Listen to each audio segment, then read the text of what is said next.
Hi అండి. అందరికీ నమస్తే. Welcome to Bhavitha cooking channel. ఈరోజు వీడియోలో వచ్చేసి రోడ్ సైడ్‌లో ఎగ్ ఫ్రైడ్ రైస్‌ని ఎలా అయితే తయారు చేసుకుంటారో అంతే ఈజీగా ఇంట్లో ఎలా తయారు చేసుకోవాలో చూపించబోతున్నానండి.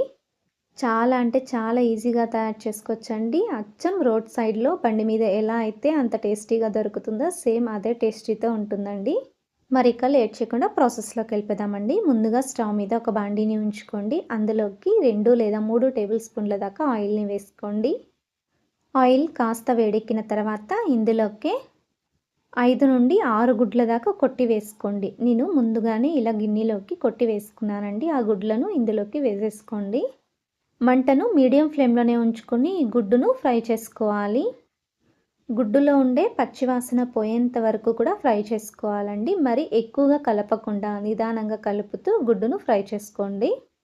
మంటను లో టు మీడియం ఫ్లేమ్‌లోనే పెట్టుకొని ఫ్రై చేసుకోండి. మరీ ఎక్కువగా పెట్టేసుకుంటే గనక అడుగున అంటేసుకొని కలర్ చేంజ్ అయిపోతుందండి గుడ్డు అనేది. అందుకోసమే మంటను లో టు మీడియం ఫ్లేమ్‌లో ఉంచుకొని గుడ్డును ఫ్రై చేసుకోండి.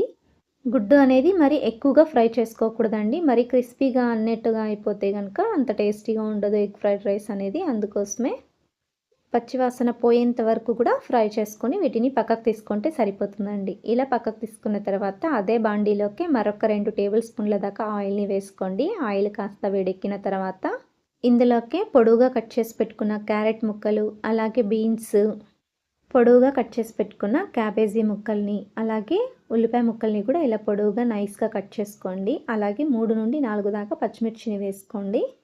పచ్చి కంది గింజలు కూడా ఉంటే వేసుకోండి. దాని ప్లేస్‌లో కావాలనుకుంటే పచ్చి బఠానీనైనా వేసుకోండి.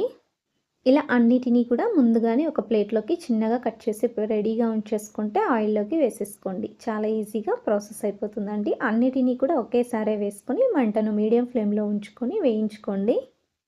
ఇవన్నీ కూడా కాస్త త్వరగా మగ్గడం కోసము కాస్తంత ఉప్పును వేసుకొని, అలాగే ఒక టీ స్పూన్ దాకా అల్లం వెల్లుల్లి పేస్ట్‌ని వేసుకొని, ఆ తర్వాత బాగా కలుపుతూ ఫ్రై చేసుకోండి.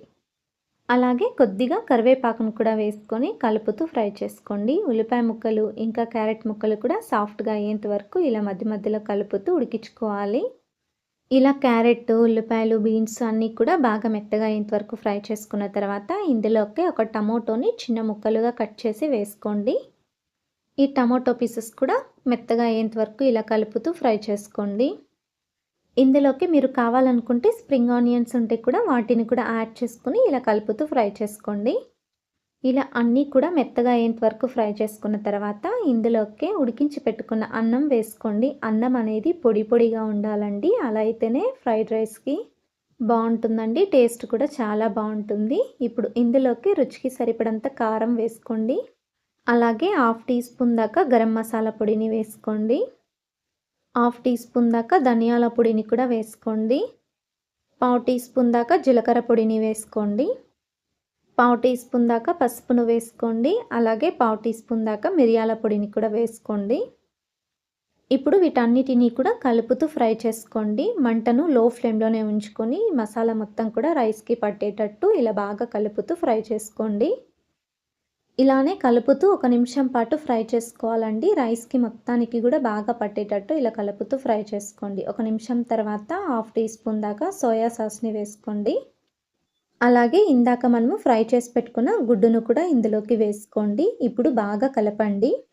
ఎగ్ అనేది రైస్‌లోకి బాగా కలిసేటట్టు కలుపుకోవాలి. ఈ ప్రాసెస్ మొత్తం కూడా మంటను లో ఫ్లేమ్‌లోనే ఉంచుకొని చేసుకోండి. ఇలా ఎగ్ వేసుకున్న తర్వాత కూడా మరొక 2 నిమిషాల పాటు రైస్‌లోకి కలిసేటట్టు ఇలానే కలుపుతూ ఫ్రై చేసుకోవాలి. చూడండి ఇలా రైస్ అనేది పొడి పొడిగా ఉండాలండి. ఇలా పొడి పొడిగా ఉంటేనే ఎగ్ ఫ్రైడ్ రైస్ అనేది చాలా టేస్టీగా ఉంటుంది. మీరు రైస్‌ని ఉడికించుకునేటప్పుడే పొడి పొడిగా రావాలి అనుకుంటే అందులోకి ఒక టీ స్పూన్ దాకా ఆయిలు, అలాగే ఒక టీ స్పూన్ దాకా నిమ్మరసం వేసుకొని అన్నం వండుకోండి. అలా అయితే రైస్ అనేది పొడి పొడిగా ఉంటుంది. ఇప్పుడు ఇందులోకే చిన్నగా కట్ చేసి పెట్టుకున్న కొత్తిమీరను వేసుకొని ఇప్పుడు బాగా కలపండి. మీ దగ్గర స్ప్రింగ్ ఆనియన్స్ ఉంటే కూడా ఫైనల్‌గా ఇలా పైనుండి స్ప్రింకిల్ చేసేసుకొని స్టవ్ ఆఫ్ చేసుకోండి. అంతే ఎంతో రుచికరమైన ఎగ్ ఫ్రైడ్ రైస్ రెడీ అండి. అంతే ఎంతో రుచికరమైన ఎగ్ రైస్ రెడీ అండి. తప్పకుండా మీరు కూడా ఇంట్లో ట్రై చేయండి. చాలా అంటే చాలా ఈజీగా తయారు చేసుకోవచ్చు. అలాగే చాలా టేస్టీగా గూడా ఉంటుంది.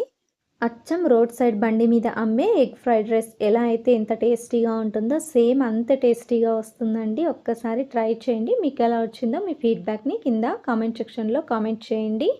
అలాగే లైక్ చేయండి, షేర్ చేయండి, సబ్స్క్రైబ్ చేయండి. Thank you for watching video.